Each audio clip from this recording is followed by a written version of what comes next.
Video को देखने और सुनने वालों को मुनीब आरिफ का सलाम।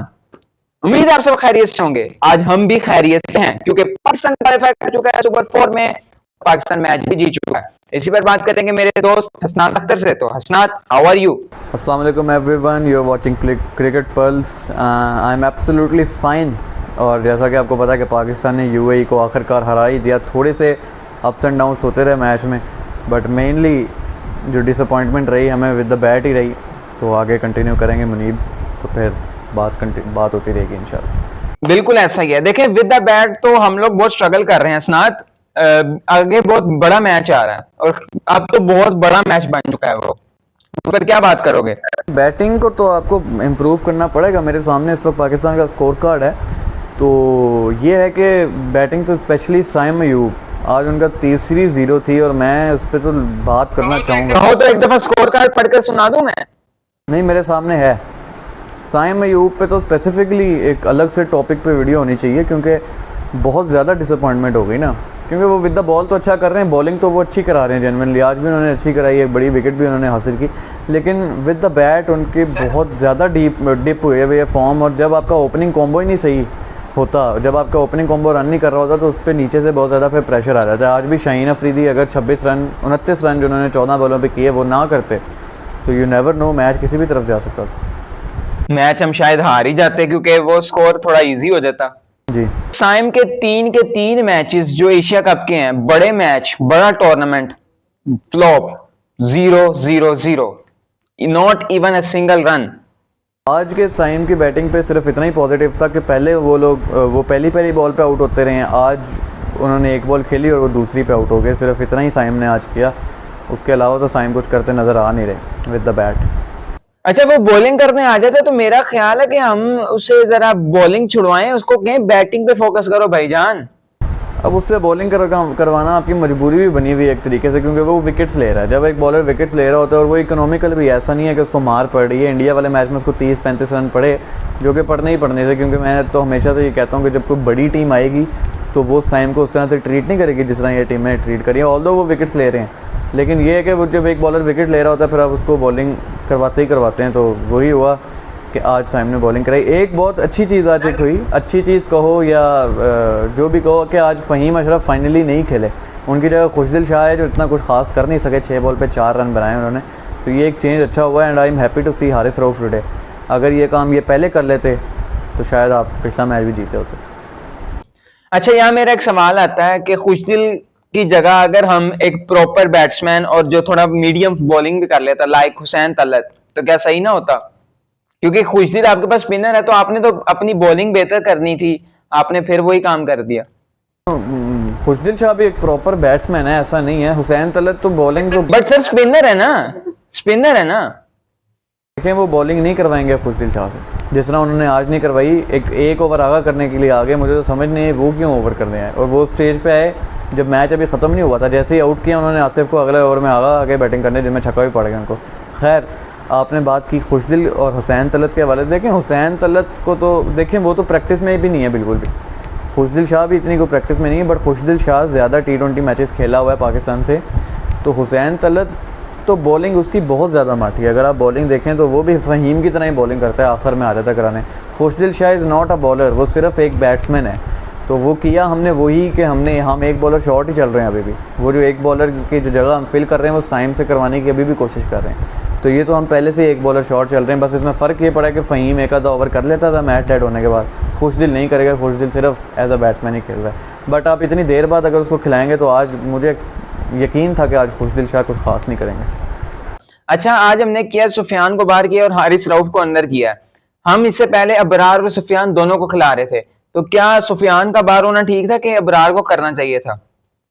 नहीं, अबरार बहुत बेहतर बॉलिंग कर रहा है सुफियान से।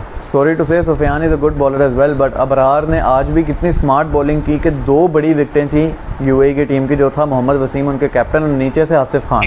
छक्के मारना जानते हैं आसिफ खान भी, मोहम्मद वसीम भी, उन्होंने उन दोनों को अबरार ने आउट किया। और किस तरह से उन्होंने स्मार्ट बॉलिंग की कि अबरार को, मेरा ख्याल है आज कोई छक्का नहीं पड़ा, शायद कोई बाउंड्री नहीं पड़ी। तो वो डे बाय डे अच्छा कर रहे हैं। सुफियान भी एक अच्छे बॉलर हैं, बट आज की पिच थोड़ा डिफरेंट थी। मेरा सवाल है मैनेजमेंट से जो भी पिच बना रहा है कि इतनी बुरी पिचेस हमने ज़िंदगी में मैंने तो कभी नहीं देखी यूएई में कि इतना स्विंग हो रहा है, बैट्समैन को इतना मसला आ रहा है। 146 पाकिस्तान ने किया, एक्सपेक्टेड था ये कि यूएई नहीं इतना कुछ कर सकेगा क्योंकि सामने यूएई की टीम है।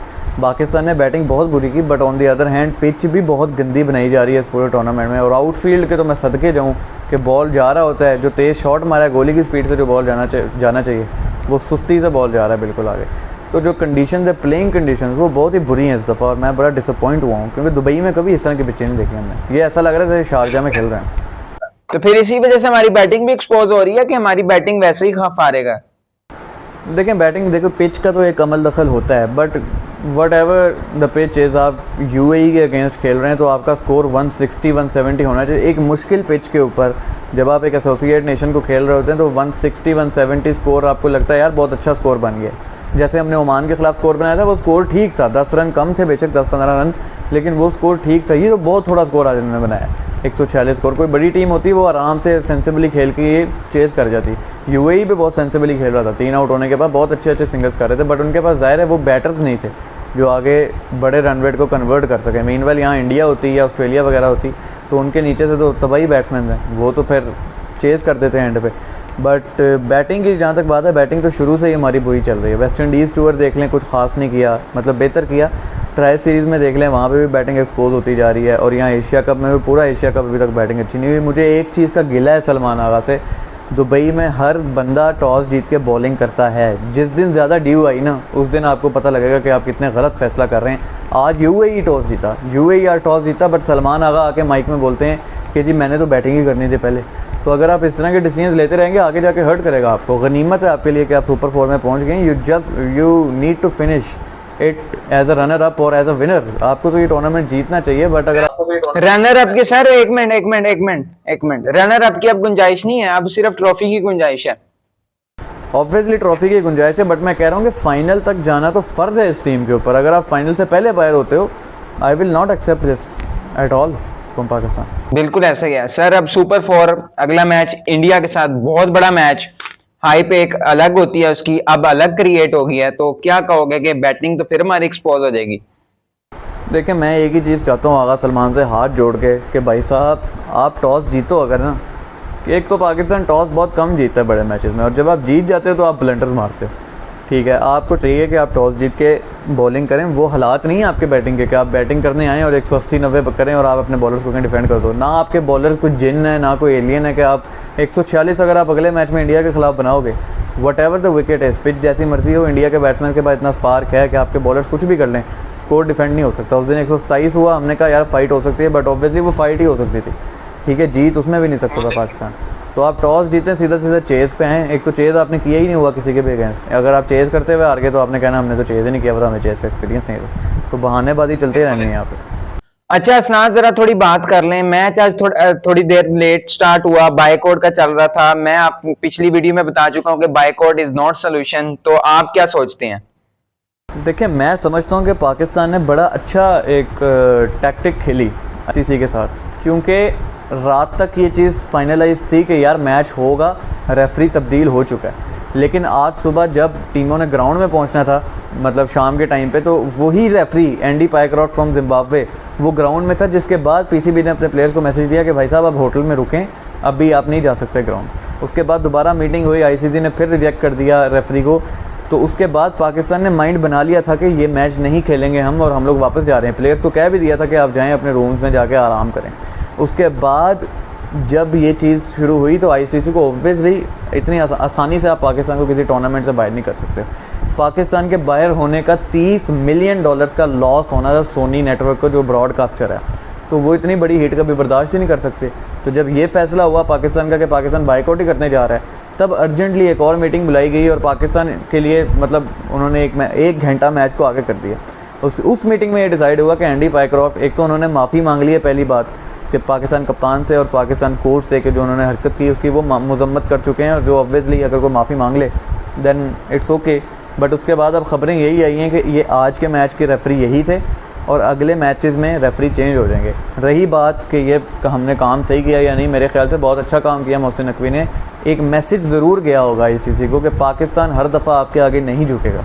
सर मैं यहाँ एक इंटरप्ट करूंगा। बहुत अच्छा फैसला जो भी था, जिस तरह की टैक्टिक्स खेल गए हैं, बट आई थिंक कि आपको इसी तरह स्टैंड आईसीसी चैंपियन ट्रॉफी में ले जाना चाहिए था।